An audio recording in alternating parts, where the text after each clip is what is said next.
Cameron didn't record an intro, so this is what you get. Timothy is not my lover. He's just a guy saying, I'm not the only one. Yeah. Hello everyone, welcome to the Panic Traders once again. I'm one of your hosts, my name's Cameron. My name's Cameron. Yeah, okay, thanks, that's Eric. We're our two hosts of the Panic Traders. We've got a big episode ahead, followed from a big weekend of footy. Wow. We'll once again go through our teams, figure out who that bottom is. Fingers crossed it's not me, I'm sick of it. Eric's Inquiries makes a strong comeback this week. It was Strong is a strong word. Well said. We have very big vocabularies here. Yes. We'll be looking at the players of interest. There's a lot going on this week. I feel like we're getting close to those buys. People looking at different players. We'll look at the buys itself. We'll go into the third week of buys and what players should be out of your team, what players you can probably focus on for those rounds. We'll also have a quick look at Cameron's chart of players of consistency. Big movers, probably some you'd expect that should be back there after this round, and 10 to 1,000 club as well as cuck and chairs. So big going on. Not bad. First off, how's your weekend? Weekend's pretty busy, mate. Not too bad. It's Mother's Day weekend. Yeah, all out. As we all know, happy Mother's Day to the mums out there. Yeah. I'm sure there's none listening. But if you have a mother, yeah, fantastic. Yeah, great weekend, mate. What about you? Yeah, no, good. Watched a bit of football, played some golf, poorly, Yeah. and that was about it. Pretty cruisy. Nice. Bombers almost got up. Did you enjoy that result? No, it was a hard watch. It got to like 3/4 time, we were still up. And some of the people were with like, oh, you'd be pretty happy. It's like, it doesn't really matter. Like, if we win, we get worse picks at the end of the year. So at this point, just lose. It was GWS, right? Yeah. And they look garbage. GWS are frauds. No good. But we'll start with our scores. So you take us away with how you went. Not my finest effort this week. In the top 18% score, 22.92. Oh, 22.92. So very consistent. 2275 2 weeks in a row now. 2292. Very. It's got to break through at some point. Yeah, absolutely. I myself went 2349. So that makes me the top of the week. On the bottom. You are a big bottom. Yeah. But you're still in the lead. I think from memory, I'm 3. There's a draw. Yes. And you've got 4. So you're still ahead. Okay. Why don't we start with your team? We'll go bottoms first. Bottoms first. Okay, here's the team. Wow. As you can see. So that top 18% score for the week, the 22.92. I'm still in the top 2% somehow. I don't know how this works. So did you go up or down? Like a couple pitch? I went down 600 ranks. Nothing. Yeah. But anyway, here it is. Go start with the back line as always. Yeah, we always start there. Jack Sinclair, fine. You're back. Doing what you do. Yeah. No, kind of a nothing pick. Everyone's got him. Everyone's got it. Most people should. Luke Parker. He was D1 2 weeks ago. I traded him in. He's fallen off a cliff. Yes. Well, 94.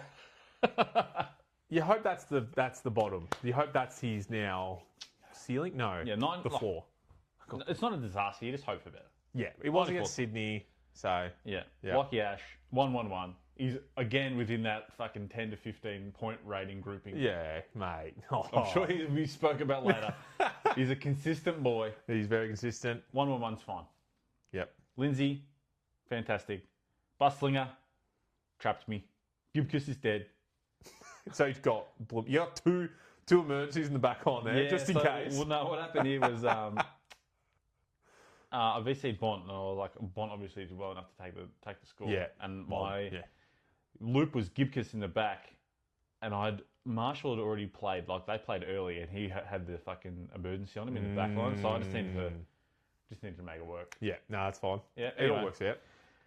They're probably on the chopping block, like these fellas, like Blamirez, Marshall this week. They've got the high break evens now. It's getting time to move them on. They've done what they need to do. And Marshall, what a painful loan.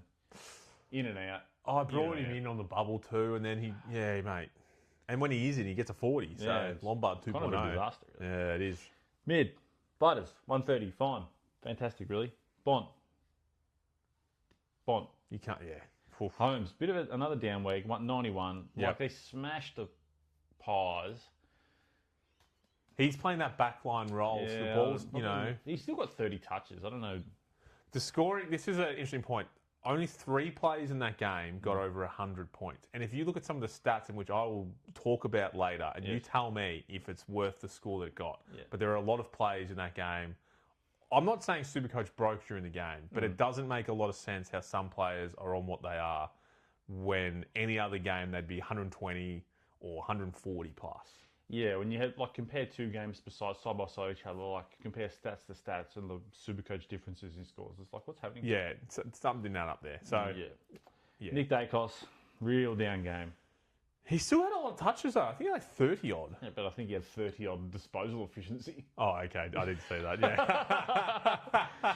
But, you get 30 touches, but only 10 of them are doing anything. You get 67. Yep. Clary, kind of a down week. He was a consistent boy. He was on 50, 10 minutes into the second quarter. Wow. And then he gave away a 50, went to the bench for a long time, and he was at 40 at half time. And so 83. It's kind of down. That's, bad week.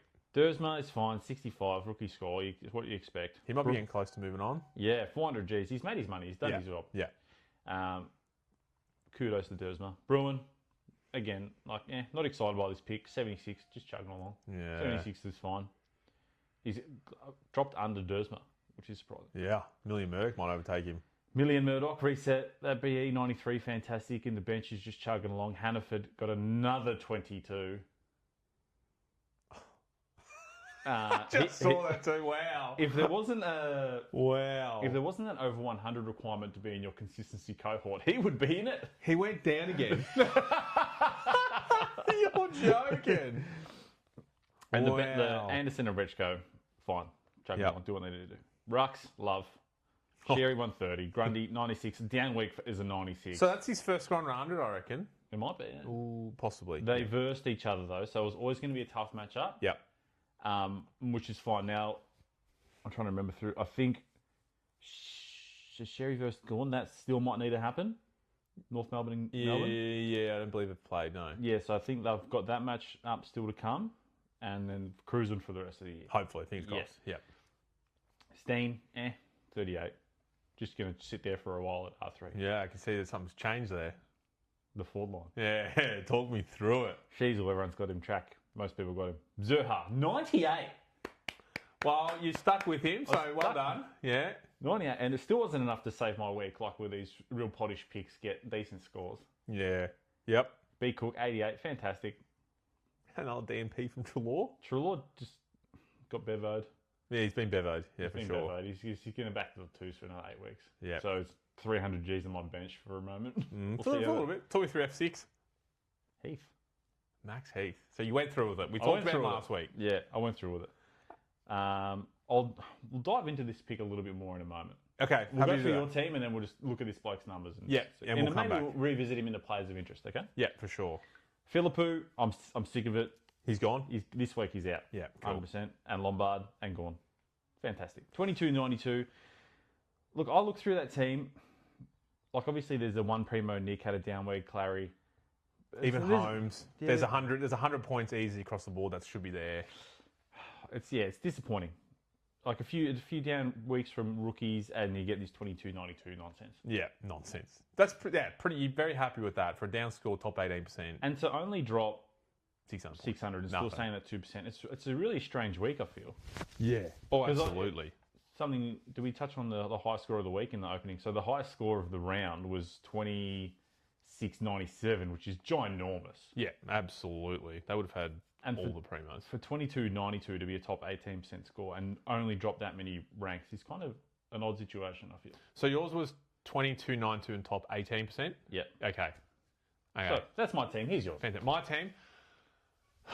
There it is. So I got 2349, which was a top 8% score. So was that 59 points or whatever difference, 57 points difference for 10%. Yeah. So, whoa, tight groupings there.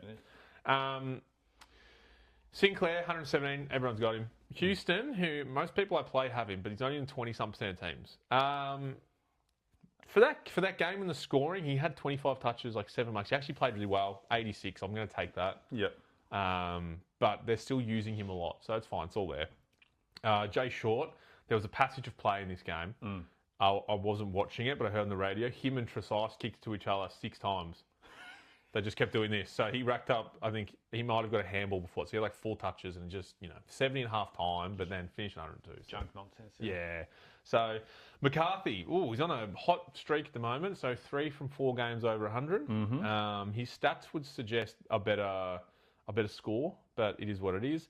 Windhager, just a thorn in my side. I didn't watch this game because the Collingwood game was on. That was a bit better. This was all dewy, but 88, it's not terrible. 88's fine. But the price he's at, his break-even's 110. He's going down again, so I'm losing money again. Blamires, I fielded him over Lindsay for some reason. Don't ask me why.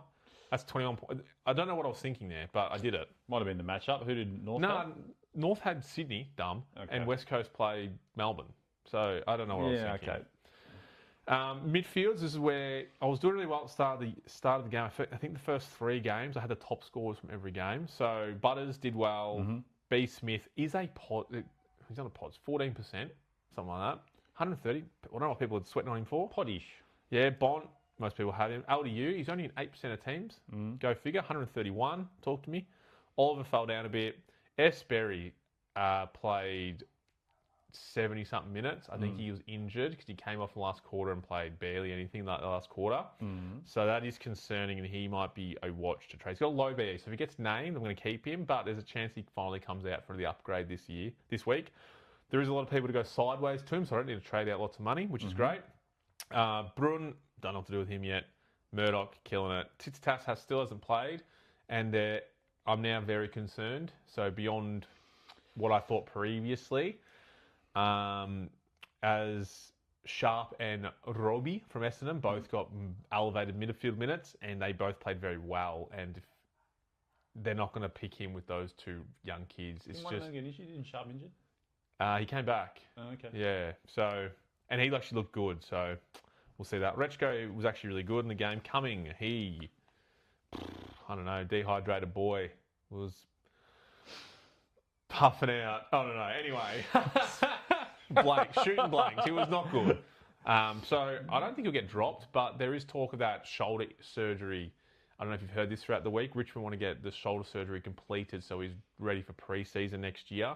So they're talking about in-season surgery. And if that happens, he's done as a rookie. Yeah. So that's concerning. Long term, it's wise. It makes sense for him. But yeah. It doesn't make sense for your Supercoach. No, exactly. So I'll have a word with him. Yeah. Al Jackson VC, so kicked out in his head. That was beautiful. What a game he played. Yeah. McAndrew, still chugging along. 84, average 84. Yep. She's will track everyone's got. And I brought in K. Pickett this week. And he decided to try and kill someone the first minute of the game. Yeah. Yeah. There hasn't been, as of now, nothing's come out about it. And because Waterman played on and decided to kick 4 goals 9 or whatever it was, maybe he's all right. And maybe he doesn't get weeks. I'm just very concerned that I've brought in one of the best forwards. He decided to have the worst week so far. Yeah. And he could be out for 3 weeks. So, very concerned. You don't have Flanders. Another week for you to go. Fuck. Yeah. 120. 120 still went down price from the thing. But yeah, definitely one of the hard antipods this week and why my team suffered. Yeah, true, actually. That's a few points you could have had. Yeah. Rudashali, it's now a month that I've had him. At least his scores have slowly been trending upwards, which I can't complain. 50, 60, 70 odd, now 86. Wow. Big. 86 is fine. Yeah, but you want that to be the floor. And then I took Lombard's score and Bus Linger. So I brought in Cumming this week. Yes. Bus Linger. Yes. K. Pickett.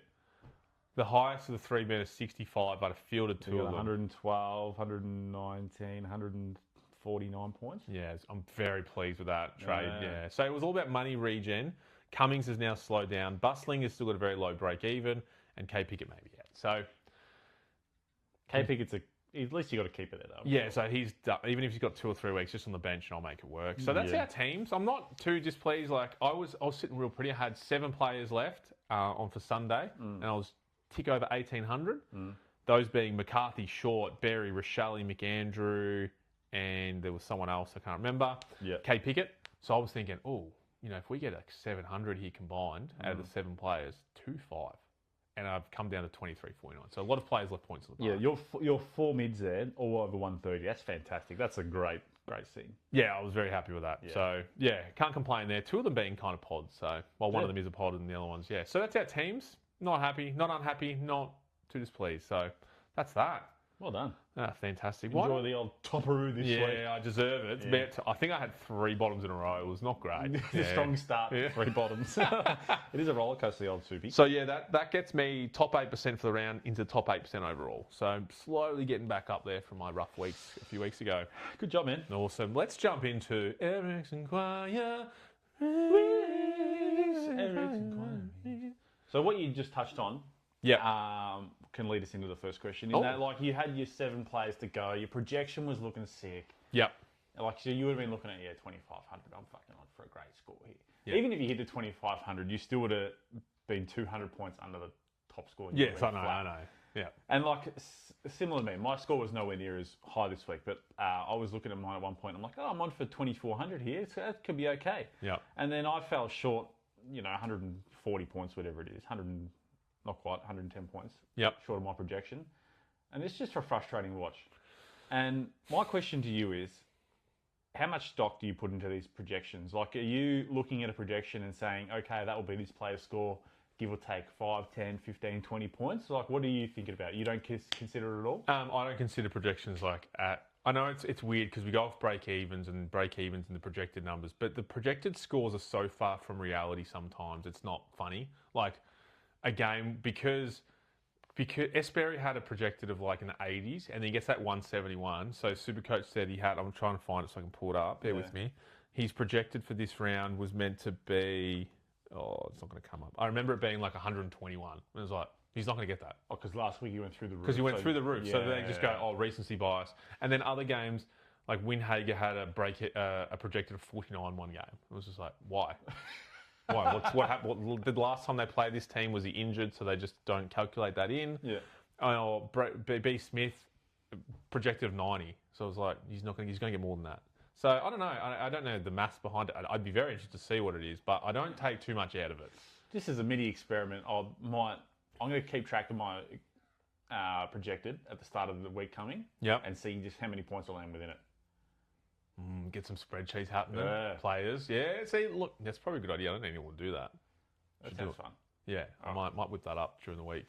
We'll try and remember that. Yeah, I will. I'll do it. Yeah, that's good. Yeah, so what about you? So you don't take much out of it, or you just? Oh, probably more than I should, because I was looking at 2,400 thinking, this is a lot. 2,400, sick. And then all it takes is one player to shit the bed, and it's kind of like 50 points out the window.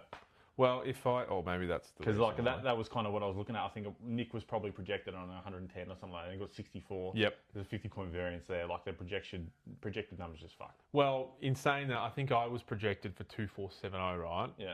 And then this week, 1 week after, same team, haven't made my trades yet, 2,226. So 250 points difference. For what reason? Yeah. So, yeah, I think it's like a good rough estimate, but you don't take it for granted. Like, you just kind of, it's a ballpark. Fair enough. So we just went through your team. Yep.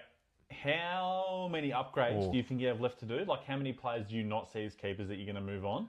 And extended to bounce off that, how many trades do you have left? Do you think at this point in time, we're about to commence round 9, are you looking like you're going to be able to complete a team?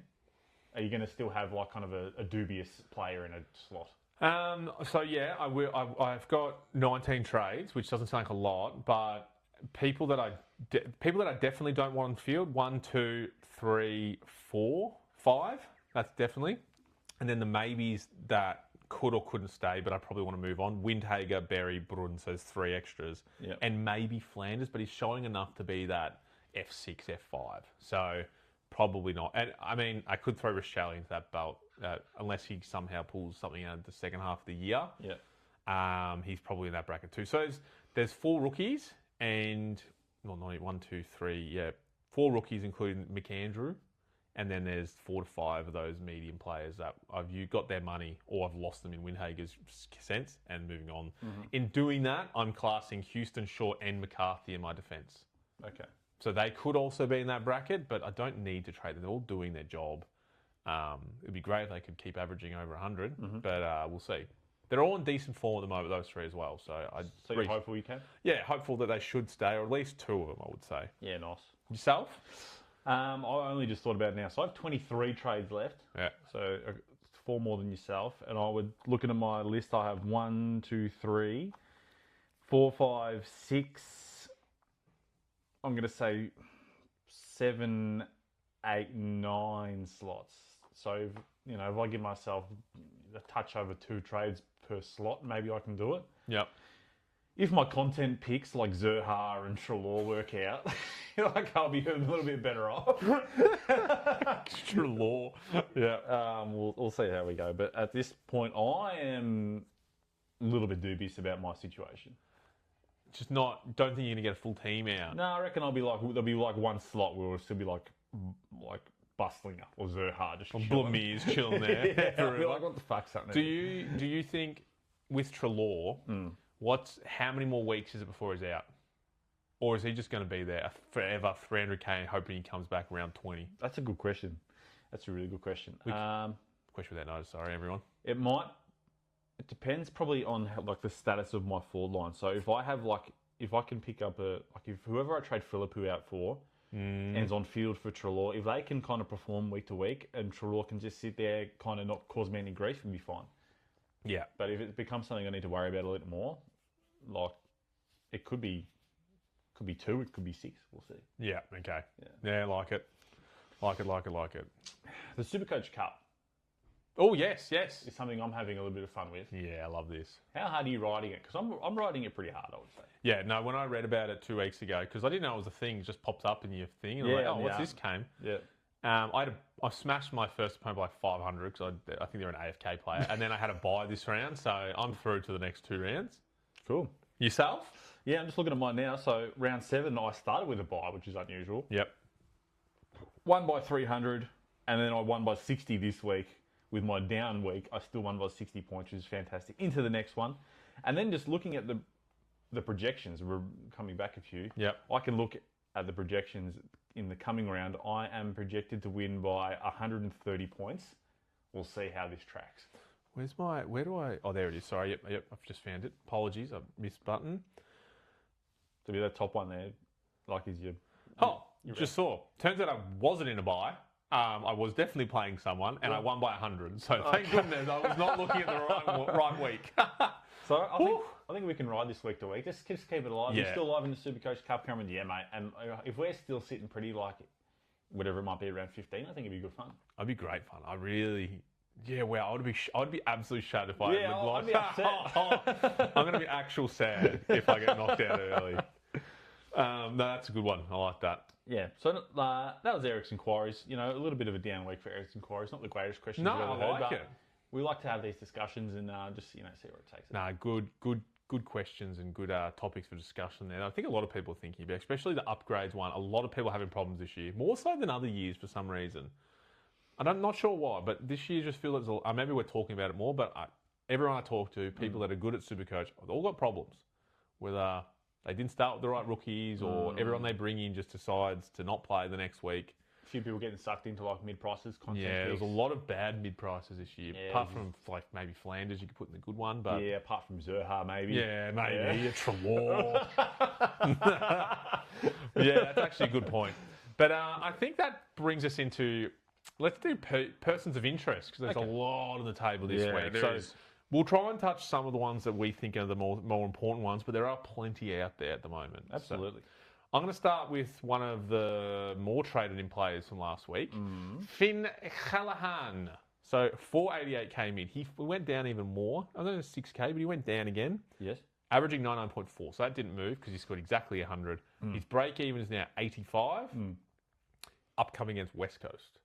And then I believe if that's the right one, he plays, I think, Sydney afterwards, so he most likely will cop a tag. Yep. But then after that, it's an easy run.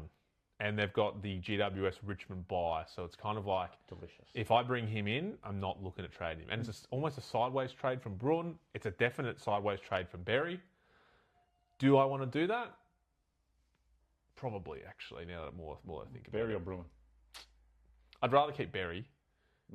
So it's probably going to be a thing for me. But yourself, do you look at it and you like it or no? Yeah, I like it particularly because the price is tantalising. The buy is what really gets me going. Yeah. That's such a help over the buy. cram 4 or 5 players into that week, so the rest is all fine. Yeah, I'm sure he will be in my team at some point. It might be this week, it might be next. We'll see how we go. But he'll definitely be in my team before the bye. Yeah, the bye. Because we'll break even at 85. If he gets 120, it's only going up 10, 12k. So it's Yeah, fine. I'll wear that. Yeah, that's fine. Yeah. Someone else who I want to touch on, who's not listed here, sorry, but I have the numbers up. Quick that notice. Yeah, just who we mentioned before. Yep. Was Max Heath. Yes, bringing up. Yes, we did talk about him. Okay, so Eric traded in Max Heath this week. Beautiful. We did talk about it at length last week with the ruck work with Gawn. Yeah, correct. Yeah. So the trades this week I made was McAndrew out and Farrow out, and I brought in Buslinger, who scored at 46 or whatever it was. Yeah. And my man Max Heath, who this week scored an 88, which is top score fantastic for him so far. at 200. When did I traded him in at 223. 223? Yep. I did too. Traded him in 223. And this week he's got a juicy price rise of 46 grand, okay? Ooh. And he's reset his BE to 0. That's fine. Which is good. I look at Max Heath and I see, like, is this, given that his BE is so low and he's doing so well with his, like, limited game time, is he going to become, like, a downgrade option? Like, if you think McAndrew is Dunsky, Yep. you can go McAndrew down to Heath. You're going to bank, I don't know McAndrew's price. It might be close to 120 Gs. Yeah, McAndrew is currently Maybe 400-ish. just under 377. So it's only 100k. Okay, so you're going to bank 100, but then you have scope to make, like, at least another, if you've got to break even at 50, give me another 2 weeks of 60, 70s, you're going to make at least another 50. You have stats in front of you, Max Heath. Yeah. Question that knows his game time, if you can, for me. So season stats, you just go. Oh, you can do it on that one and go season stats. Go and you'll scroll down to his scores. It'll say minutes. How do his minutes look there? So he's played the 4 games. Yep. 34 minutes. The first game. Yep. Yes. 64 minutes. Yep. 64 minutes. Yep. 66 minutes. Also, it's still hovering around. That's probably like 60% less game time. So it didn't go up at all. And he's scoring really well with those minutes. No, that's the thing. His points per minute would be in the top echelon, 1.2, 1.3 or something. Point per minute, like the week just gone, 4,000. Point per dollar. Dollars per point is 4,072, which I think is okay. That's very good. Yes. So I think he could be a player of interest for a lot of people. Like, if you want to weasel a bit of cash out of McAndrew, if you're kind of done with that pick, you want to go to a Heath, get a bit more money potentially out of him. He's got that ruck forward flexibility. So even if you have like a content pick like a Zerha or someone you don't believe in anymore, go down from them to Max Heath, bank a bit of cash. Yep. I think, it would for me, I wish that I got him last week at the very least. I think now for me, even with the break even of 0, it's not as tantalising, especially those. I was hoping that those minutes had gone up. So I remember last week he went 64 to his prior minutes play. I was hoping it was in the 70s. They're giving him more game time. But what happens if he just has a bad game of 30? And then he's having such a bad start to the game, they just stop playing even more so. That's concerning. For me, another person's of interest that I would look at this week is Al Smith. You go, who the fuck is that? Dogs Ruck. 119k, negative 34 BE. English went down concussion.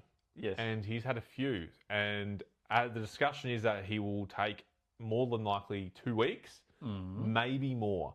And Al Smith has also played with English. His scores haven't been amazing. I'm just looking at that, yeah. But he's going to be the sole ruckman for 2 weeks. He's 119k, so he is that 260k from McAndrew down to him. Oh, okay. Which then frees up that cash. And this would be, and I've said the last 2 weeks, I said Max Heath, and the week before I said Al Redia, but now this may be the last. This is the one. This is the one. This might be the last chance to go directly down for McAndrew and make that cash somewhere else. Otherwise, you'll have to get the cash somewhere else and upgrade Andrew to the Cherry or the Gawn or the Grundy. Yeah. The problem I do see with this pick is a lot of red flags going on. First half, when English was playing, he played 28% time on ground. Second half without English there, 64. Still, the coach didn't have enough faith to be the 100% game time in the second half. Yeah, I was looking at 54 minutes. Not a lot, less than Max Heath. So he might be having the cuck chair because I think I'm going to have to let it slide to the keeper just based on those numbers. But I could see him doing something being the Bulldogs' big, only ruckman. Last week, not last week, week before, before against Sydney, he played 93 minutes, which Yep. is decent. What do you get? 61. See, I'd take it. 61's fine. If he had the same minutes in the game just gone with that score, I'd still take it. It's just he doesn't have those minutes, and that's against Grundy. I'll take that. It's not bad. Yeah, I guess. Very strong opponent. But yeah, that's one to think about. I reckon. I don't know. I don't hate it. You get to bank 260k. At this point, I would say Maximus is definitely more of a scorer. Like he'd probably outscore him by like 20 points. I wouldn't be fielding Smith. Yeah. No. Whereas I think if you wanted to, if your F5, F6 is like someone who can go down to a Heath, bank a bit of cash, and you had to field him, you wouldn't be bleeding about it. Yeah, Max Heath could definitely be. Yeah, you could do a Trelaw to a Max Heath if you've got Trelaw. Hey. Another person's of interest. Sure. Dane Zorko. This one has flown under the radar a little bit. So, have you ever looked at his stats recently? No. I reckon you should have a look at his scoring, and I'll talk to everyone about him. So, 458k defender. Looking. Averaging 95.7, break even at 83. So, I think he's bottoming out. Mm. He did score. He's had scores between 86 and 131. Yes. He also had one game of 36 where he only played 38 minutes because he got injured. Mm-hmm. So he was going at a point a minute. Yep. So that brings his average below the 100 mark. His lowest floor is 86 with 131. This is a consistent player, and has had one bad game that's really brought his price down from that, like, was it 600 at the start of the year? So he's someone I'm genuinely considering for this week. There's a lot of players in this price bracket of bottoming out. I see that. So next week he's like injured score. The 36 will roll out of his price. Correct, and he will go up. And he'll go up a bit. Yep. If he's going to continue to churn out his averages of 95 at this point, if you took out that 36 though, it goes above 100 his average. So it's kind of like you could look at that as a potential, a cheap primo, because he's definitely in that bracket of being, a potential top 8 defender for the year. There are better average defenders, I get that, but this is someone who has proven to be one of the better defenders in the comp for a couple of years now. Yeah, I'm just looking ahead. So he is in the round 15 bye. Yeah. Along teams like Essendon, Sydney, and West Coast. So that's not too. That's a great buy That to is a have, good because buy. you might by then you probably might have Heaney or Grundy. You've definitely got one of them. Yeah. And you've got Essendon, you might have Roberts, but there's no one there. Sorry? Yeah, no, sorry, continue. No, I was just running No, through the I teams. like it, because, all those the teams prior, you're not worried about anymore. They've already had their bye. Yeah, fantastic. Get him in. Actually, the more I think about it, the more I kind of want him. So that's another one that we've thought about. Yeah. Another one that I want to talk about, who, when I watched him play, I was like, damn, okay, he's back. Need to get him in. And then I started looking at his numbers. Didn't love it. Isaac Rankin. 463k mid forward. Decent. Yep. Averaging 85.5 as a forward. Break even 42, so very low.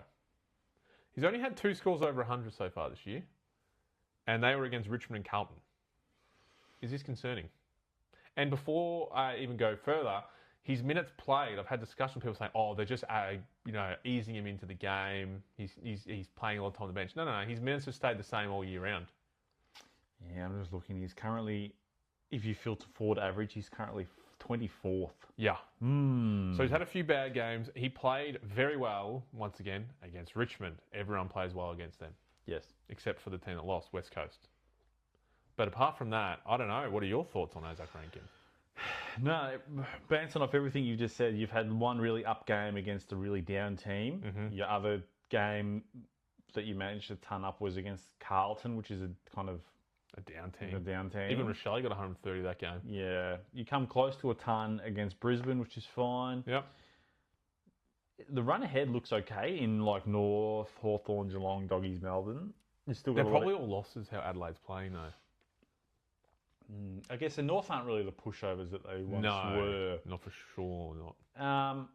Yeah, I'm not particularly a believer, especially in forwards too. It's just such a dubious thing, like because he's one of those players that can get stuck forward and just do nothing for 3.5 quarters. Yes, he has got more midfield minutes over the last couple games. I'll pull that up real quickly. So that is another thing that people are talking about. Like, oh, he's getting all the midfield minutes now, so his scores are starting to track upwards. Yeah. Absolutely. If I pull it up, Isaac Rankin. Yep, the last 2 weeks he's gone to 73 and 74% of centre bounces. So his score last week, I don't have it in front of me, but it makes sense. But it's against Richmond. So if you did it against Port as well, it's the exact same numbers. I'd be a bit more like, okay, yep, his role's changed and he's scoring better. His role has changed, but he scored well against Richmond. So I'm very cautious on this one still. Yeah, I'm hearing that. Yeah. The next player on, I've lost the, where are we? Bear with me, everyone. This is for the non-owners, like myself. Nick Dacos. 567k. So was he at the high sixes? No, he started at 630. Like 630, something like that, yeah. Break even 173. Wow. And he's coming up against Sydney and Sydney. So he's getting that J tag. Yeah. So that's not good for the owners. I'm sure he'll bounce back and he'll probably ton up because it is Nick Dacos. Yeah. Is he a 100% get next round for someone like me who doesn't have him? As 100%?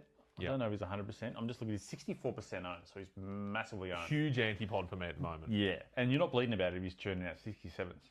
I did have a look at scores. He has got some big scores this year so far, though, so has hurt me a little bit. Yeah, okay. But if you can pick him up for a cool 530, even like if you wait another week and you might get him 520, 515.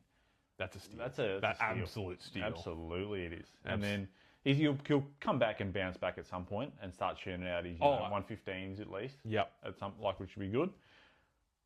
Yeah, do it. Yeah, I think. Next week. I just think if you haven't got him, which turns out, not many people don't, it's just me. Yeah.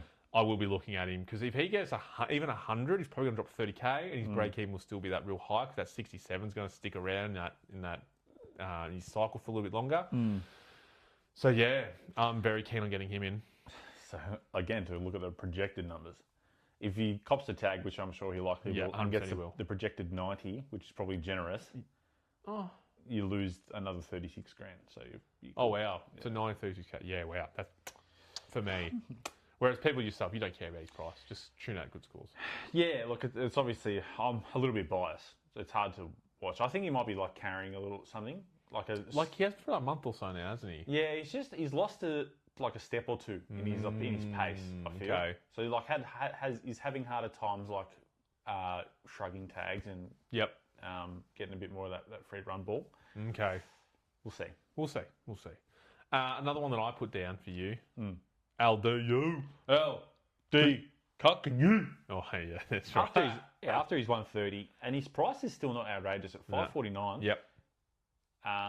In my options this week as trade-ins. Would you have 12 North Melbourne players in your team if you did that, though? Yes. Yeah. Do I look at the North Melbourne buy, or have we? No, they haven't come up yet. Sheasel, Cherry, Zerha, Parker, Blamiers, and LDU. You've got half North Melbourne side in your team if you do that. They have the round 12 bye with Adelaide, Port Adelaide, and Gold Coast. I don't have any Adelaide players. Actually, do I? I have Cook. Who will be gone by then? You'll surely trade him out for the bye. Look, if I've got 3-4 North players, I'll have Track and Butters. It's not. You said 3 to 4 North players. You've got 5 currently, and you want LDU. That's 6. Ramirez can go there. Yeah, that's true. That's true. I'll trade one for another. We'll see. No, I think 115 average, break even at 89. Yeah. At 550k, he's one of these people. We're looking at Finn Callahan, we're talking about Zorko's, Isaac Rankins. Yes, they're about 80k less. Yeah. But this guy has the average and he's very consistent. And as mid sit right now, he's currently M9, which is fantastic. Yeah, he's in the top 15. Yeah, so beautiful. 8.8% owned. I'm telling people to jump on one of my pods. So here we go. Here we are. I think people should definitely look at it. People won't. I imagine everyone gets stuck with, the end day costs, especially end day costs will be cheaper than that next week. Yeah. So if you don't have him, Bont's around that price still. Last week, people could go in for like 540. Yeah. People that didn't. I had a mate who went Finn Callahan over Bont and then watched Bont get 160 and just like. Yeah. I think in the week just gone too, he got tagged like maybe this back half of the game. Who? LDU. I think she's got tagged and they went to LDU. Yeah, LDU copped a hard James Jordan tag for most of the game. Was it most? They gave up on it in the half of the last quarter. And it still pumped out at 130. Yeah, it was fantastic. That was the best part of this game and best out of the year. I thought he would be absolutely shite against the James Jordan tag, but nah, he had a point to prove, I think. Good for him. Yeah, very happy about that. Yep. We'll go into the low break evens. So remember the player Liam Henry? No. No, no, that's Liam Ryan. Flying Ryan's Liam Henry from St Kilda. Anyway. So 106k forward. Yep. Negative 47 break even on the bubble. 72 average. Mm. My only tick on him, if you haven't watched him, he's only played 68 minutes both games so far. In both games, not overall. So he's scoring a point a minute again, which is great. That's what you want in a rookie. That's beyond good for a rookie, but that's low game time. And if St Kilda have a game where it's not going forward and he gets a 30, is his spot secure? Probably not. I know, there's not many rookies to downgrade to at the moment. This is why it's on the list. That's probably one of the better ones. And given that he's forward too, like if I'm someone like myself who I'm looking to fuck off his teammate in Philippou, he has to be one of the options to go to. Yes, yeah. Yeah, it's hard. It's tricky. Luckily for you, you've got Marshall, so you can flip him into the forward line and have a defender. But then you might have 3 zeros in your forward line with Trelaw. You wrote some couple down? Yeah, this one, I don't know why it caught my attention. Mostly because of the ownership, okay? So Jordan De Goey played his best game this week for a long, long time. Yeah, it was very good. I don't have the number in front of me, but You got 127? something like that. Yeah. Question without notice to you is, if you don't know, what do you think his current ownership percentage is? De Goey. Okay, so if I'm going to work through it, because it's probably a little bit of a smart question, there was belief at the start of the year that he could do well, and there was small discussions around it. I would have thought, stupid, he never plays a full season. Is it 5%? That's a great guess. It's 6.1. That's way too many people. That's exactly what I thought. I'm like, way too many people. Is there something I'm missing here? Like at 6.1%, am I missing out? Oh, yeah. So my only theory would be there's a lot of people that have him that don't play Supercoach and go, I know De Goey. Oh, he's pretty cheap. Yeah, that's the only thing I can think of. 366,000 mid forward. So he's got that mid forward flexibility, which is fine. Yep. Current break even of 21. Yeah. And his recent form is fair. At 103 round average, which is if you have him in your forward line and he's given you 103 recently, that's fine. Yeah. His last game, as you said, is 127. He had 73 a down week, but then he's had 110. Who was 110 against? The 110 was again. Is that Dons? No. Sorry, question No, I noticed. 110 was Bombers. Yeah. And then 127 against Cats. That's good. In a game where we got pumped. It's very good. Is part of you wanting to believe it, or do you actually believe it? I don't believe it. No, okay, yeah. But I was just more curious about the 6% that do believe it. Why is it that you believe it? No, what's going on here? I don't know. There was probably some hype that he played well in the preseason. People thought, yeah, this is a year he's going to do well. Absolutely not. So, yeah, no, I think that's a huge miss. I think anyone who's listening, who's serious, is going to laugh at that option. Not you, just the option of bringing up De Goey. Yeah. Imagine if he goes on this sprees of hundreds for the next 5 weeks. We'll cut this back. I'll be watching it. Yeah, we'll come back to this point where I made fun of it. I spoke about Al Smith. I've got to bring up this player because everyone's bringing up. I think we've brought him up for 5 weeks in a row now. Hugh McCluggage. I've probably smelt it wrong there again. 474k mid. He has now officially bottomed out. Break even of 77. So he's lost 200 plus k now. Yeah, it's huge cash. The turn is tabled. I've written. He is in, or not for you. He's in. He's in. Yeah. The question is how cheap do I want to get him? You think he's going lower than that? No, so he's not going to go lower. But probably the better question, better phrasing is how much do I want to pay? So do I pick him up now and pay 474? Yep. Or do I continue to wait for another week or two and pick him up for closer to 500? Just sort out other issues in my team. Yep. And pay a little bit more, but still get him at a great price. Yeah, if you can get him low 5s, it's still a win. This is just, it's what's 40k at the end of the day. Yeah, correct. But I think if you're not being killed by someone at D6 or F6 or someone like me, which I am, and your mid is chugging along reasonably well, don't need to wait. I don't think it's not a pressing issue. Yep. But if you have the luxury, if your situation is flipped, your M9 is killing you, or your M8, 6, whatever is killing you, go for it. Yeah, I'm the same boat. So I feel like he will be in my team in the next week or two at tops. I should probably get him in this week, is what it's getting at. There are, as we've just gone through, a lot of these options are pretty good. Finn Callaghan, Dane Zorko, Isaac Rankin, Hugh McCluggage. And you've got another one, LDU even, you've got another one written down that you might want to talk to that could be a little bit more, similar price actually, that you might want to talk about as a definite pod. It's a painful option. Timmy T. Timmy T. So 512k, mid only. Currently break even 142. So you're going to get him a little bit cheaper because I don't anticipate him getting 142 against they're getting me 142. St Kilda? Yeah, against St Kilda because he'll probably get a little bit of attention. Absolutely.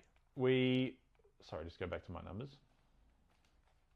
He's currently 1.1% of teams. So this is the epitome of a pod. Yeah, so he's probably gone down another 20 grand. He's got the fantastic buy, which is the tantalising option. I've just seen his stats. Sorry, continue. 104 average at this point in time. Yep. It's just the fact that he's got the really good buy with GWS that is kind of getting me over the line. Like if you don't want to overload with GWS players, which is wise, and you want a Richmond player, he I reckon is the go. It's either him or if you want to go the real pod like a Nankervis when he comes back. That's a real pod. He's averaging 110 in 2 games he played. And he got injured in one of them as well. I want to run through Taranto's numbers real quick. Yeah. 107, 103, 148. That was against Frio over there. Wow. Yes. 110. His down game of a 94. He then had a 67, but he was injured. So he played for 57 minutes. So that means 1.2 points per minute on field. And then 100 against Adelaide for 100 minutes. There are some great numbers there. At 1.1%, whoever started Tim Taranto, laughing. And right now, he's going to drop down possibly below 500k. He's a definite possible get. And they're very consistent scores. That's great numbers. That could make your cohort. Yeah. They're close too. They're very close. The 148, 67 blow it out a little bit, especially with recency. But I like that. And the price. So you could go, so I would say, if you put Tim Taranto and Hugh McCluggage up against each other, side by side, everyone just goes, McCluggage. Yeah. Oh, wow. Miles apart, right? Correct. But I put those numbers up and I go, Timmy Taranto by a country mile. Yeah, it's the Richmond factor, isn't it? Like you're going to get shit on week to week. You're more likely to score less just because you're losing. It's true, but no one else is scoring for him. Sam Layla's now gone, so there's only one person playing the midfield. Hopper's garbage. He's only going to play mid. Like he's not going to get... Yeah, he doesn't go anywhere else. Yeah. So that's a great pick by you, and that's probably no one is talking about that. So, see, I'm not going to be able to get him in. I know I won't be able to get him in. Yeah. So how many mid slots do you have left to fill? So if I'm being realistic, sorry, it's currently loading. Butters, Smith, Bont, LDU, Oliver aren't going anywhere. It's Berry, Brun, Murdoch. But I could keep Berry. He could be my D8 by the end of the year. If I'm desperate, he could be one that slides through. Yeah, you got the 3. So just flick through our players of interest list there. If you're going to fill in those 3 spots with, just say you land with Callaghan, you land with Nick Dacos, Hugh McCluggage or Timmy T, one of those 4 have got to miss out. Who's missing out? So Timmy T, Hugh McCluggage, Nick, and Callaghan. So Nick will have to come in. He'll come in next week when he goes down. Yeah, it's probably going to be Timmy T just because I'm a sheep and I'm following the herd. I might actually pick up Timmy T. Yeah, I like that a lot. I really like that. The 1.1% pod. We're talking to you. And then maybe I don't go Finn Callaghan because he's good, but I haven't loved. I was just getting him because he was cheap. And it's the same buy. Correct. Like That's the difference. You spend the extra 20G. I'm doing it. Yeah, Timmy T over Finn Callaghan. Get me in. Ride this boat. Yeah, I'm there. I also need to figure out Heaney. That's another thing. I have to have Heaney. So I think he pushes someone else out again. So see, someone like myself, if the numbers continue to be true, like Max Holmes goes back, I'll get Heaney in that slot. Oh, see, yeah. But then I miss out on someone like a Baz Lenka or... You got to miss out on someone. Yeah, no, that's it. You're not going to have the perfect team. We're currently not winning the league, so we're not the best this team. is it. No, fantastic. Good throwing. Good question late. I love that. Yeah. Moving on, we'll jump into buy Preparation. So we're going into round 14. Very good. Yeah, so we've got a few teams here. Collingwood, Carlton Blues, Yes. the Collingwood Magpies, Yes. the Fremantle Dockers, Yes. and the Hawthorn Hawks. Yes. Yeah, we've gone full names just for this segment only. So we're talking about players that you probably want out, the rookies, any mid prices that you've got the cash movement on, and you want the prime players in after, or how many players will you be missing from this round? So Carlton. I mean, if you kept Jagger Smith and you got the 104, you're pretty happy with that. His midfield minutes went up, but he should be gone, I imagine, by this stage or during this bye. You might keep him for the first round or two to get those numbers up, but is there any other Blues players you're going to have? Hey, you were one of the few that went like Reedy. Oof.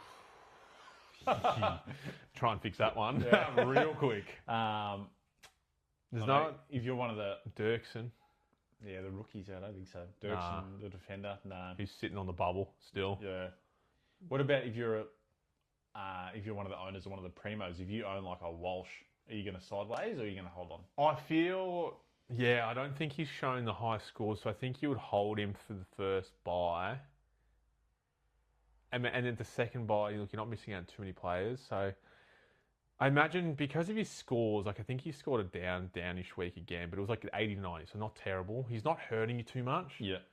So he's just one of those players you just kind of keep holding, unfortunately. But yeah, there's not many players you need the target to bring in for that team. I'd say there's none. I like the option of, because we've already had like 3 buy rounds prior, or 2 at it. Two. So you got Adelaide North, Port, Gold Coast, Richmond, GWS. You have these 6 teams to sideways like a Walsh to, like a player from those teams. Yep. Who are going to continue to play through the rest of the buys. Carry through the buys, If you have that option and you're not a Walsh believer anymore, I'd go for that 100. Yeah, he's got to start averaging 110 from here to there for you to not sideways upgrade, because he's not a top 10, 12 midfield at the moment. No. Collingwood. Ooh. Have you still got Anderson? Yeah. How'd he go on the weekend? Sorry, quick notice. No, I that's don't right. actually look at his chugging score. along another 60. Yeah, that's So what maybe he does. cash. He's just rookie scores. So I think people, obviously your Steens and all that, they'll come out. Yeah, Anderson, Steen. If Steen doesn't suit R3 and chug on. Forever, yeah. But the players you want in, so this is a good one, I guess. Dacos, obviously, in Dacos. Then you got people like Houston, Jay Dacos. I don't think there's any other people you would consider. And even those last two, they're kind of maybes, kind of 6, 7s. Jay Dacos actually went into the mid again, like in the dying minutes of the Geelong game. And he's the only person that looked like he had any leg speed, because like obviously he's running beside like Pendlebury. Yeah, 55-year-old. He's something like a rocket ship. Like, given that he went into the mid late in that game, and he actually provided a bit of oomph, which is where we're severely lacking in the mid. Yep. I'm going to keep my eye on that. If he gets more, I reckon he might. There's scope for more mid minutes in the coming weeks. There's something to keep our eyes on. Well, Pendles is out next week as well. Yes. If that trend continues, we'll revisit the Josh Dacos pick. That's a very good point. Let's look at his mid minutes, because I reckon very late in the game. Do you want me to pull it up here? I'll go very late in the game, he had a few CBAs. The numbers will be low, but it was late in the game. So he had 10 to 20% of CBAs, but throughout the year, his highest was against Brisbane was 42, and then this is the highest for 6 weeks. So if he was late in that last quarter, that's where they'll be, for sure. So he came in, provided some run, and actually did something, but the game was already done. Because he did score massive scores. Maybe he got 200 last year, and he played midfield. Against Gold Coast. And there was hopes this year that he would get a midfield role, but he got pushed all the way back to halfback, hasn't even touched it. So it's actually a very good cuck watch, that. Because that would help Houston out as well. Leave Houston alone. No, that's good. That's good by you. He's 26% owned, Josh. That's high. He got heavily traded in after his first 2 games. We jump into Freo Dockers now. Wow, there's a bit going on here. Oh, Freo. So, rookies, they don't really have many. Sherry, if you brought him in, probably try and fix that by then. Or Sketty, however you say. But I can't think of any rookies that you may or may not have. There are other mid-prices. Hayden Young, are you keeping him? Nah, Hayden Young's kind of a nothing pick, I reckon. If you got him, you're not too thrilled with it. Just flicking through their list, they've got no real standout rookies. They like it? No. But now we go on to their primos, in which they have so many. Yes. What are we thinking there? If you do not have Al Jackson and you are in the market for a ruckman, he is a must-have. You reckon over Grundy, Cherry, Gorn, he is the must-have? Recent form, I would say yes. Wow. How does that make you feel with your 3 primo rucks? He did have me in the cup He chair. did. not the- He must be screaming from the cup chair. Oh, mate. I might still be there. I rate that. Yeah, I think, look, you got Brayshaw and Sarong, who are both going up and down throughout the season. It's very inconsistent. They're losing a lot of midfield minutes to Murphy Reed, Erasmus. Young's come through there now. Bolton's going through there. There's a lot of midfielders taking money. Points. Just looking now, Shea Bolton is a higher averaging more points than Sarong and Brayshaw. And his forward status. Correct. Wow. Do you have the ownership rates there as well, those players? 17.2 for Bolton. Yep. 22.8 for Sarong. Whoa. 3.4 for Andy B. Wow. 22 for Sarong. And we've talked about both Sarong and Brayshaw throughout the year and how they just do this. They will have a 51 game and then 150 the next week. Roller coaster. I can't trust that. And now with some of those primos becoming role players in the Freo team. So that's very one to watch. Al Jackson's a must. There's Clark out the back. I don't think he's a must-have. He's a fucking roller coaster. I rage traded him like 4 weeks ago, and he just scored another 72. So his 3-round average is 78. So he's a real roller coaster. Al Ryan's out there doing heaps one week and nothing the next. Correct. 67 this week.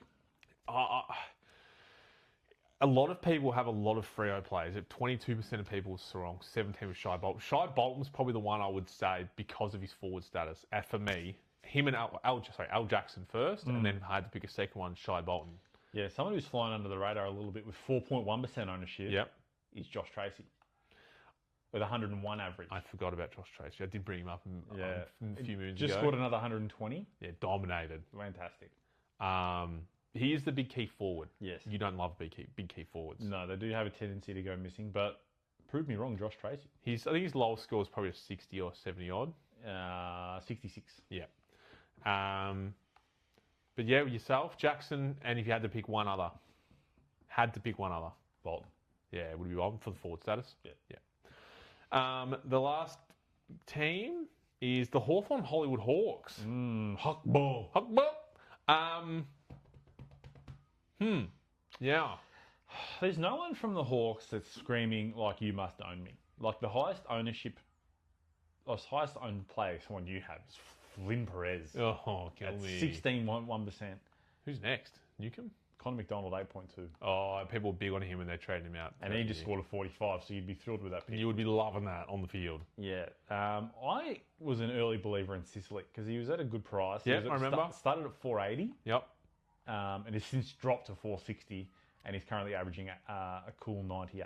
So you wouldn't be He's averaging 98 for the year. Yeah. Oh, wow. You're just not killing you, but you're not thrilled with it.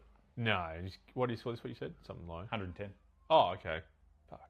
It's actually a bit better than I thought. Then there's Newcomb, who also goes 140 to 60. So Yeah, so he went 97 this week. His lowest score for the year was 63.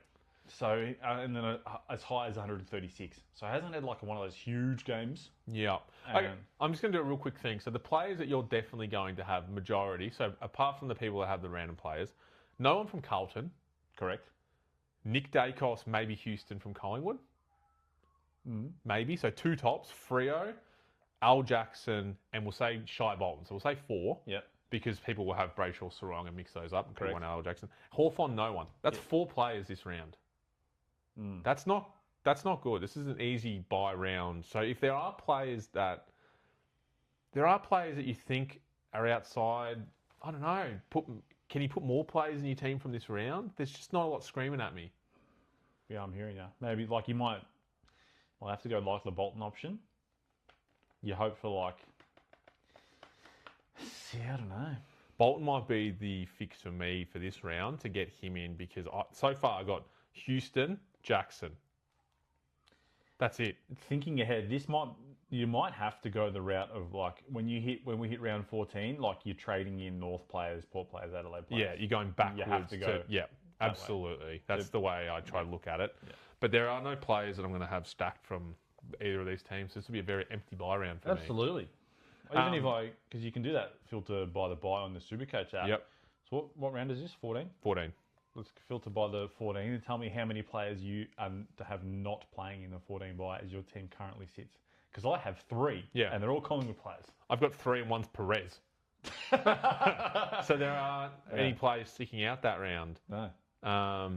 So yeah, that is very interesting. That is the buy prep and trying to get sorted for that. We'll jump into the pursuit of consistency. We do this every week. We like to see who's doing what and who's doing great. We've got a few people that have all been part of the 3 at some stage this year. So some have jumped out, some are now coming back with some of their scores. So number 3, he's been number 1 for the last few weeks. Clayton Oliver. You go, Cameron, you got an 83. But that grouping is still very low. Even with the 83, it's between 83 and 124, I think he scores. Before that, it was 104 to 121, so very small. I don't hate 83. 83 is not the end of the world for me. I go, that's a good, bad score, if that makes any sense. Yeah. Does that make sense? Yeah. Number 2, you talked about, you actually started the show off with him, Jay Sinclair. 117, he's one of those players I don't even watch on the ground because I know everyone's got him, so it doesn't matter what he does, in my opinion. Yeah. But he's been very consistent and he's going to be the top 6 defender for the year. 111 average, chugging along. Yep. And number 1, the highest average player, I think it's average or top scores, one of the 2, of the year, as also now the most consistent player, which is incredible, is Al Jaxiano. Wow. That is big. So Lockie Ash, still not, he was in it, but these other 3 players are above him. He's been pushed out, even with that 111. That's probably his top score in about 5-6 weeks, probably why. But yeah, Al Jackson. So not only is he scoring the most points, having the biggest average, he's also the most consistent, which is incredible scenes. Yeah, I'm just looking now. He has scored the most points at 1,170 over 9 weeks. They're huge. 130 average. He doesn't have the highest average because Sherry missed 3 games and he's averaging 138. Crazy. But if you're one of the 43.4% owners, you are licking your lips. Yeah, that's a good get. It was hard for a month ago looking at Gorn, Grundy, and Cherry wasn't playing at the time, but them getting 160 every week. Yeah. So I'm just glad that Al Jackson's just being consistent and not dropping away. So something this is an Eric Cope. Yeah, hit me. Given that Grundy, Gorn, and Sherry have all recently played each other, not all, but they've recently come up against each other, those numbers will be drop as a result of that. And Luke Jackson is inadequate. Grundy, Gorn, and Sherry they haven't all recently played each other, but they have played each other, and ergo those numbers are factoring against each other, potentially putting Al Jackson on top because he's outside of that. Hasn't played. Yeah, then to go through that, looking forward. So Essendon, St Kilda, Brisbane, North at round 13. Geelong, Gold Coast, and then Sydney round 18. So he's already played Melbourne and he got 113 in round 2. Fantastic. But damn, I'm just looking at these scores. Just really quickly run through Al Jackson. 142, 113, 108. Oh, down week. 126, 125, 125, 147, 143, 141. That's crazy. And he's coming up against the Bombers where he's going to go 308. Huge captain choice, which brings us to... Oh, wait, no. I'm jumping ahead. We haven't done the Jai Caldwell medal. The best on ground. Best on ground. Best on ground, Jai Caldwell medal. Jai Caldwell. Bang. Okay. So, have you any honourable mentions this week? Anyone kick a bag that we weren't aware of?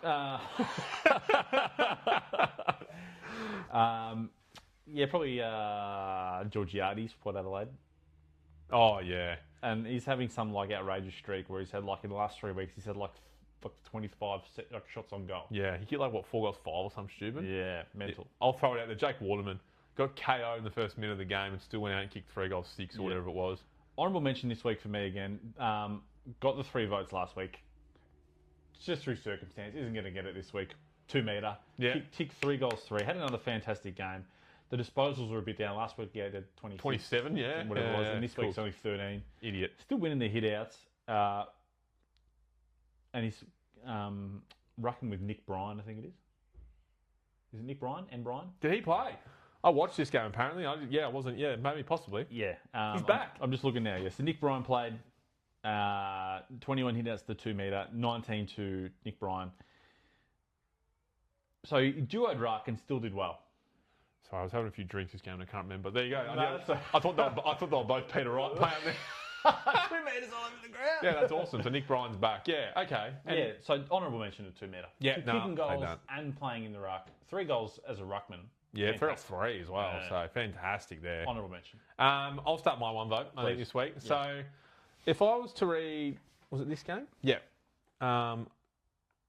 Maybe you start and I'll pull up my stats for the next one. That's okay. So my That's been one done vote, already. probably a bit stiff to only get one, considering I took his captain score this week, which is 163 Bond. Just One. doing Bond things. Is this One vote. the cherry dilemma we have? Where he's it is, it's like, his average is too high to... yeah. Yeah. Okay, 30 touches, 70% efficiency, 10 contested, 1 goal assist, 4 score involvements, 700 metres gained, 4 clearances, 7 rebounds. So 30 touches, all that jazz. Yep. What do you think that score would be? Like 140? 107. So it's Tom McCarthy, 1 vote. He does this every week, where he's getting the last month he's turned up 3 of the times, but he's got like 30 touches and like 700, 800, 900 metres gained for not many points because he's at West Coast. So he gets a vote for me because he's started to show some proper form. Yeah, very good. How about you, mate? My 2 votes. 2 voter goes to your man, Dogger. Dogger Jackson. I don't know why he's called Dogger. No, yeah, that got me. I'm like, who? Dogger, my man.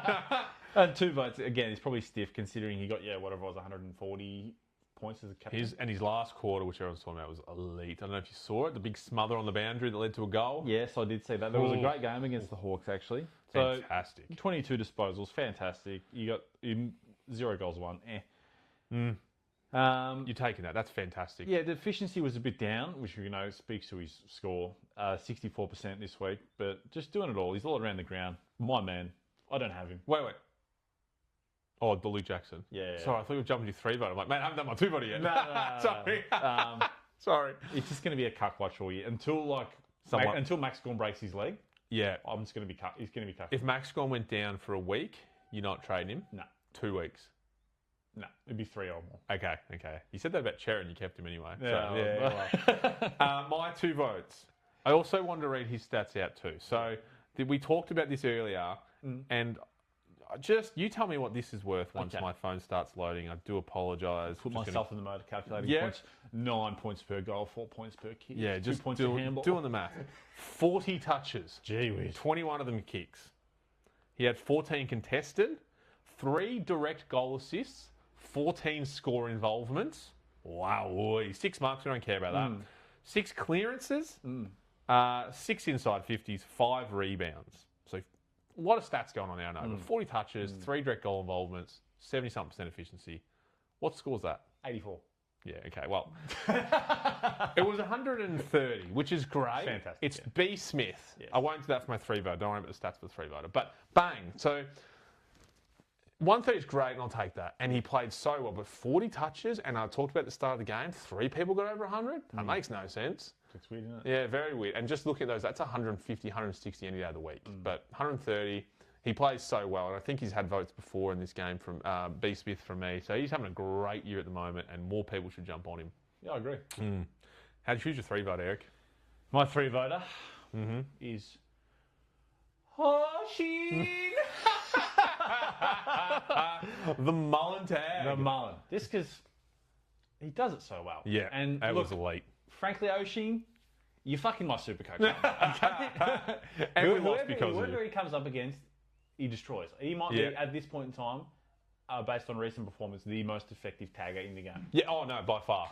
He tears them up. And not only does he do that, he gets on the other end of it, kicks goals, has shots on goals. He's effective the other way. Well done to Oshin. That's a great 3 vote. I really 3 rate voters that. for you, mate. Nah, rate that one. Yeah. I've gone with your 1 voter. 3 votes to the Bod. And bang, there it is. Great game, playing on one leg. And he was going to be 1 voter this week because it's the Bont effect. He should get more, but you know. The reason he got 3 votes for me is because I found out, and he's been talking to the media, that the last couple of weeks he has not trained at all. His leg's been so bunged up that he's not even training. So he's not training, rocking up to the games on one leg, and then just getting 30 and 2 and 10 tackles every week. Oh, mate. Imagine if he had 2 legs. Imagine how good you'll be if you had 2 legs. Yeah, 2 legs. So that's my 3 voters. So Yeah, cool, man. yeah, big there. I haven't got the leaderboard in front of me, but the leaderboard will appear here. I believe Cherry's probably still on top. B. Smith will come up. Bont's might be Bont's first votes in this game, actually, for our No. cup, which is crazy by us. It's a competitive. Gothard's still pretty high. Phoenix has been on the down lately. Yeah, I've been watching his stats every I've game been keeping a going. close eye on You wait Phoenix. for him to get 15 so you can get a 1-vote game. Awesome. We'll jump into real quickly. Yep. Gotta be me, baby. Gotta sing that a little bit quieter. Doors open, there's a kid across the street. So, I know. so we'll jump in with you. Yeah. Is there anyone that's going to be cucking you, baby? Like I said, it's just Luke Jackson, man. You do every week in, week out at the moment. It's a really hard watch. Like, I'm someone who spent $2 million on 3 players to utilise the flex and the 2 ruck spots we have, and I'm missing out on these 140s every week. I've got to deal with Max Gawn, who's sharing the field with Max Heath, who are both scoring well enough. I'm about to say, you're very happy with both. But I wouldn't mind having a 140 Luke Jackson, Freo. Oh, remember at the start in round 1 and 2 when we went to Geelong game and he was starting CBAs because Darcy was playing and it was like, imagine if he gets midfield. This is outrageous. I know. He hasn't got there yet, but yeah, nah. I'm glad I've got him. That's something to think about. I wonder what Shrek Darcy's timeline is. Well, people are talking about the team looks so much better because Mason Cox is playing backline. Yeah. So if he's not rucking, he's not in the forward line. They've got Josh Tracy, you missed. They've got all the big boys. Yeah. He's going back, which allows Jackson to play even more in the midfield. And he doesn't need to rotate forward now. He can just play in the midfield. Yeah, the team's doing well enough as it is. You don't need to introduce that. No, don't bring in a big old Shrek. No need for that. Yeah, he's going to play 2s. Yeah, hopefully. So for me, got to be cucking me. Please. And it's only very recent, as of 20 minutes ago. Oh. Because I don't think I'm going to be able to get him in this week. It's Timmy T. He's got it in the chair. Oh. So those numbers really spoke here, didn't those numbers really spoke to me because it's one of those things. Every Richmond game, I'm focusing on one player, Jay Short. But every time I'm looking at that list, I'm seeing Tim Taranto at the top. Oh, Tim Taranto. But I've never paid attention to actually put 2 and 2 together and go, maybe I should have a look at him in my Supercoach. Yeah. And his scores are so consistent that if you had a player that could bank 100 every week, would you have him? Absolutely. Yeah, I would too. And so for me, I'm looking at it. Okay, he's probably not going to be in the top 12. He might crack the 12, but he might not be top 10. I wonder where he's sitting at the moment. Actually, It probably with that bad game, he's probably in the 18 to 20s. I reckon. He's 104. Yeah. 17. Yeah. So wow. So that's with the bad game. Take that out, not a bit better. So I'm looking at if I can bank 100 every week with a midfielder. And that 1.1% pod, that really gets you going. That tickles the undercarriage a little bit. So he's got me strapped this week because I won't get him in this week. Yeah. And his break even is going to come down. That's the only reason. But I just know he's going to do well. I don't know who he's playing, and I don't care because he's fucking consistent. I'm going to look ahead. Richmond have St Kilda. So he's going to cop a tag at Marvel. So he's going to go down. Oh, they hate Marvel. Richmond hate Marvel. They only play MCG. That's it. So, okay. Great cuck watch. Yeah. Love that. Big boys. Got to be cucking me. We love it. We'll jump into any captain options this week. El Capitanos. El Capitano! So just the recap on the captains just gone. So I VC Bont 163. Yes. Take it every day of the week. If I didn't hit Bont, I would have gone Gorn 134, which would have been fine. What about you? I went good on the Bont actually, because I have him, I didn't VC or captain him. I was a bit stressed he would get pulled late. I VC Jackson 141, obviously took it. Yep. I I would have captained B Smith. He got the 130, so I wouldn't have been unhappy either way. Yep. So that's good by us. Going into this week, Yes. there's probably a few games of good captain options coming up. So Brisbane, Geelong.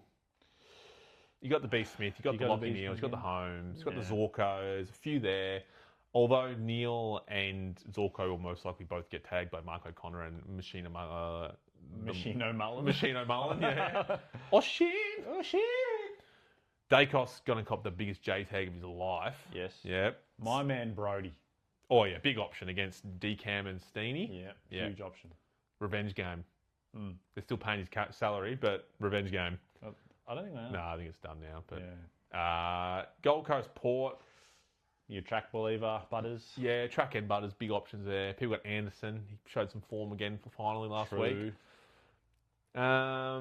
Cherry against Adelaide's Ruckman. That's huge. That's a big You're going one. Grundy into Cherries. That's done. Lock that. Eric's done. And then for me, running in my forward ahead, Bulldogs against Carlton under the dome, Telstra Dome, Colonial Stadium, whatever you want to call it, back in the day. Yeah, Bont. He's probably going to be my captain option actually. VC into him. And Richmond versus Essendon. So, Jesus Christ. Richmond versus Essendon. There's no way Al Jackson isn't in your plans. The Blackstone curse is real. We know this. We know that Blackstone's just on the field, 60 and an ACL. Is he playing? Yeah, he plays backline now. Okay. But that's a big option. So, Bont or Jackson.